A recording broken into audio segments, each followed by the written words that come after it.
नमस्कार, मैं शिक्षा मिश्रा मध्य प्रदेश के सुप्रभात न्यूज में आपका स्वागत करती हूँ। दोस्तों, मध्य प्रदेश की तमाम फटाफट खबरों को जानने के लिए हमारे चैनल को सब्सक्राइब जरूर करें। साथ ही कमेंट सेक्शन में जरूर बताएं कि आप मध्य प्रदेश के किस जिले से हमारे न्यूज को देख रहे हैं। तो चलिए शुरू करते हैं खबरों को, जानते हैं आज के मुख्य समाचार। एमपी पंचायत चुनाव पर बड़ी अपडेट, अधिकारियों को निर्देश, इस महीने घोषित हो सकती है चुनाव की तारीख। मध्य प्रदेश के किसानों के लिए बड़ी खबर है। शिवराज सरकार ने किसानों को राहत देते हुए रबी उपार्जन नीति में नए प्रावधान किए हैं। खाद्य नागरिक आपूर्ति एवं उपभोक्ता संरक्षण मंत्री बिसाहू लाल सिंह ने कहा कि वर्ष 2022-23 में उपार्जन नीति को और अधिक सहज और सरल बनाने के लिए नीति में नए प्रावधान किए गए हैं। किसानों के लिए पंजीयन में नॉमिनी की व्यवस्था का प्रावधान कर 28,298 नॉमिनी पंजीकृत किए गए। 50,000 से अधिक लाडली लक्ष्मियों ने सीएम शिवराज को लिखा पत्र, भावुक हुए मामा। मुख्यमंत्री शिवराज सिंह चौहान को प्रदेश की 50,000 से अधिक लाडली लक्ष्मियों ने पत्र लिखा है। उन्होंने लाडली लक्ष्मी योजना का फिर से लाभ मिलने के लिए शिवराज सिंह चौहान का आभार जताया। बच्चियों की चिट्ठी पाकर मामा भावुक हो गए और उन्होंने ट्वीट कर अपनी भावनाएं व्यक्त की। मध्य प्रदेश के सरकारी यूनिवर्सिटी में कृषि, नर्सिंग और पैरामेडिकल कोर्सेज होंगे शुरू। मध्य प्रदेश के उच्च शिक्षा मंत्री डॉक्टर मोहन यादव प्रदेश में कॉलेज जाने वाले छात्रों के लिए अहम जानकारी देते हुए बताया कि अब प्रदेश की शासकीय यूनिवर्सिटी में कृषि, नर्सिंग, पैरामेडिकल कोर्स भी शुरू होने जा रहे हैं। यूनिवर्सिटी कृषि, मेडिकल, पैरामेडिकल के पाठ्यक्रम भी प्रारंभ करेंगे। पैरामेडिकल, मेडिकल के पाठ्यक्रम पीपीपी मॉडल के आधार पर चलाए जाएंगे। वहीं अब प्रदेश के शासकीय कॉलेजों के लिए 25 साल के लिए कार्य योजना सरकार बनाएगी, जिसमें 5 साल के लिए चरणबद्ध कार्यक्रम तैयार किया जाएगा। इसके साथ ही मंत्री डॉक्टर मोहन यादव ने कहा कि 13 मई 2022 को प्रधानमंत्री नरेंद्र मोदी द्वारा मध्य प्रदेश स्टार्टअप नीति कार्यान्वयन योजना 2022 का शुभारंभ प्रस्तावित है। एमपी किसानों के लिए बड़ी खबर, शिवराज सरकार ने अल्पावधि ऋण पर लिया बड़ा फैसला, मिलेगा लाभ।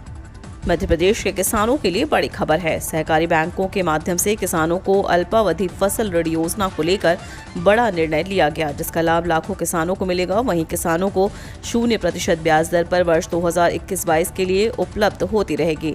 मामले में सहकारिता प्रमुख सचिव का बड़ा बयान सामने आया है। दरअसल सहकारी बैंकों के माध्यम से किसानों को 0% ब्याज दर पर वर्ष 2021-22 की अल्पावधि फसल ऋण योजना निरंतर जारी रहेगी। राज्य शासन द्वारा योजना को तय शर्तों के अधीन निरंतर जारी रखने का निर्णय लिया है।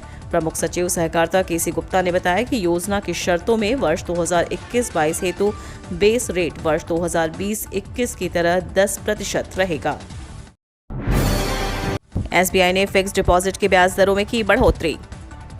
अगर आपने भारतीय स्टेट बैंक में फिक्स डिपॉजिट कर रखा है तो यह खबर आपके लिए बेहद जरूरी है। बता दें कि एसबीआई ने ब्याज दरों में बदलाव कर दिया है। इस बदलाव की जानकारी वेबसाइट पर अपलोड कर दी गई है। यह नई दरें मंगलवार 10 मई 2022 से लागू हो गई। दरअसल बैंक ने 2 करोड़ रुपए और उससे अधिक की डोमेस्टिक बल्क एफडी पर ब्याज दरें बढ़ा दी हैं। वहीं बैंक की ओर से ग्राहकों को 7 दिन से लेकर 10 साल तक की एफडी की सुविधा दी जाती है। ग्राहक अपने जरूरत के हिसाब से कितने भी समय के लिए एफडी करा सकते हैं। वर्तमान समय में एसबीआई एफडी पर ग्राहकों को 3% से लेकर 4.5% तक ब्याज का फायदा दे रहे हैं। मध्य प्रदेश के सरकारी यूनिवर्सिटी में कृषि, नर्सिंग और पैरामेडिकल कोर्सेज होंगे शुरू। मध्य प्रदेश के उच्च शिक्षा मंत्री डॉक्टर मोहन यादव प्रदेश में कॉलेज जाने वाले छात्रों के लिए अहम जानकारी देते हुए बताया कि अब प्रदेश की शासकीय यूनिवर्सिटी में कृषि, नर्सिंग, पैरामेडिकल कोर्स भी शुरू होने जा रहे हैं। यूनिवर्सिटी कृषि, मेडिकल, पैरामेडिकल के पाठ्यक्रम भी प्रारंभ करेंगे। पैरामेडिकल, मेडिकल के पाठ्यक्रम पीपीपी मॉडल के आधार पर चलाए जाएंगे। वहीं अब प्रदेश के शासकीय कॉलेजों के लिए 25 साल के लिए कार्य योजना सरकार बनाएगी, जिसमें 5 साल के लिए चरणबद्ध कार्यक्रम तैयार किया जाएगा। इसके साथ ही मंत्री डॉक्टर मोहन यादव ने कहा कि 13 मई 2022 को प्रधानमंत्री नरेंद्र मोदी द्वारा मध्य प्रदेश स्टार्टअप नीति कार्यान्वयन योजना 2022 का शुभारंभ प्रस्तावित है। ग्वालियर में पीएचडी का शोध पत्र 13 साल बाद जमा कराया, जांच के लिए बनाई कमेटी। जेयू के कुलपति प्रोफेसर अविनाश तिवारी की अध्यक्षता में सोमवार को स्थायी समिति की बैठक आयोजित की गई। इस बैठक में सदस्यों ने पीएचडी ऑर्डिनेंस 11 के उल्लंघन का मुद्दा उठाया। सदस्यों ने कहा कि पुस्तकालय विज्ञान विषय में पीएचडी कर रहे संजय सोनी का शोध पत्र 13 साल बाद जमा कराया गया है, जबकि ऑर्डिनेंस 11 के तहत अधिकतम 9 साल में शोध पत्र जमा कराया जा सकता है, जो सीधे सीधे ऑर्डिनेंस 11 का उल्लंघन है। सदस्यों ने कहा कि नियमों का मजाक बनाया गया है। इस विरोध के बाद कमेटी का गठन किया गया। इस कमेटी में कुल सचिव doctor Sushil Manderia, professor JN Gautam, professor SK Singh, professor AK Singh और डीन अकेडमी राजीव मिश्रा को शामिल किया गया है। यह कमेटी इस मामले की जांच करेगी और तय करेगी कि शोध पत्र का मूल्यांकन कराया जाए या नहीं। भोपाल स्टेशन पर दूसरा नया वातानुकूलित प्रतीक्षालय व नया भवन जल्द होगा चालू। भोपाल रेलवे स्टेशन पर 1.5 महीने में यात्रियों को मिलने वाली सुविधाओं में बढ़ोतरी हो जाएगी। इसका फायदा यात्रियों को होगा। 15 दिन में दूसरा नया वातानुकूलित यात्री प्रतीक्षालय शुरू होगा।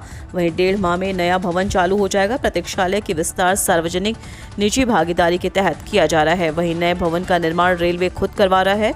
हाल ही में पहला आधुनिक यात्री प्रतीक्षालय शुरू किया जा चुका है। इस स्टेशन से 24 घंटे में 132 ट्रेनें गुजरती हैं। इनमें 25,000 यात्री चढ़ते उतरते हैं। इन्हें फायदा होगा। अब केवल SC और ST के लिए आरक्षित होंगे 22 जिला पंचायत अध्यक्ष के पद। OBC आरक्षण के बिना ही स्थानीय निकाय चुनाव करवाने के आदेश के बाद अब अन्य पिछड़ा वर्ग के लिए पंचायतों, नगरीय निकायों में आरक्षित सीटें अनारक्षित में परिवर्तित हो जाएंगी। सिर्फ अनुसूचित जाति और अनुसूचित जनजाति यानी SC और ST वर्ग के लिए आबादी के हिसाब से सीटें आरक्षित होंगी। 52 जिलों में पंचायतों में 14 जिला अध्यक्ष के पद अजा और 8 अजजा के लिए आरक्षित होंगे। पंच, सरपंच और वार्ड निर्वाचन क्षेत्र भी जनसंख्या के अनुसार आरक्षित किए जाएंगे। सुप्रीम कोर्ट के आदेश पर राज्य निर्वाचन आयोग ने तैयारी शुरू कर दी है। विधि विशेषज्ञों से परामर्श किया जा रहा है। शासन को पत्र लिखकर आरक्षण की प्रक्रिया करने के लिए कहा जाएगा। हेडमास्टर्स को प्राचार्य के पद पर क्यों नहीं दे रहे पदोन्नति? हाईकोर्ट ने राज्य सरकार से पूछा है कि नियमों के तहत हेडमास्टर के पद पर पदस्थ शिक्षकों को हाई स्कूल व हायर सेकेंडरी स्कूल में प्राचार्य पद प्रमोशन क्यों नहीं दिया गया। मुख्य न्यायाधीश रवि मलिमठ व न्यायमूर्ति पुरुषेंद्र कुमार गौरव की युगल पीठ ने शासन की 4 अधिसूचनाओं की वैधानिकता को चुनौती देने के मामले में राज्य सरकार और उच्च शिक्षा विभाग के प्रमुख सचिव को नोटिस जारी कर जवाब मांगा है।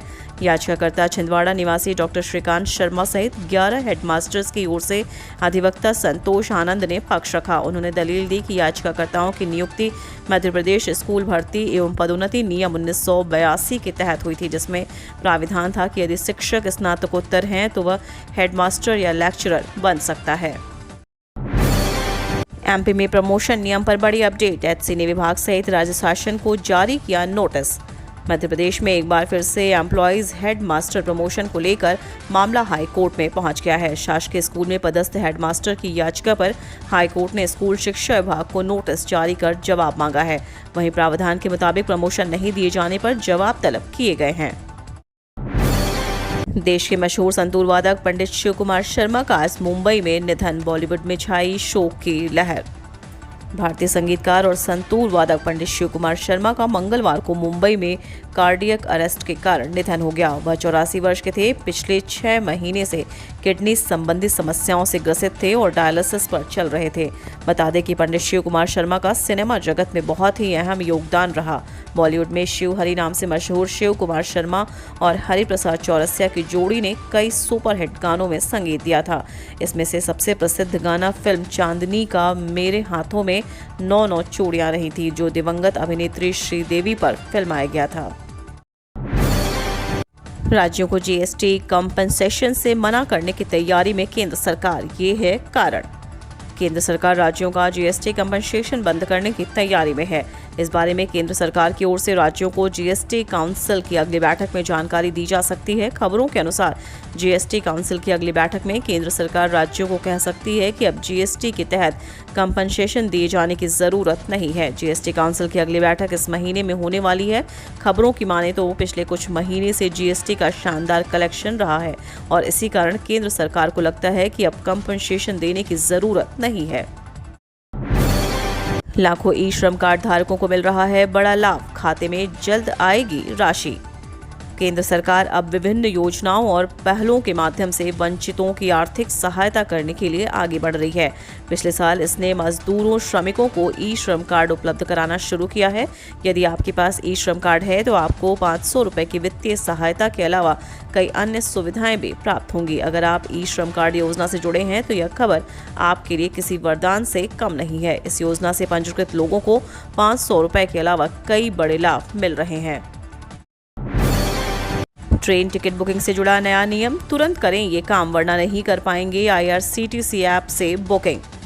यदि आप भारतीय रेलवे में यात्रा करना पसंद करते हैं और IRCTC के माध्यम से अपने यात्रा टिकट बुक करते हैं तो यह आपके लिए महत्वपूर्ण खबर है। ऑनलाइन IRCTC टिकट बुकिंग नियमों में बदलाव किया गया।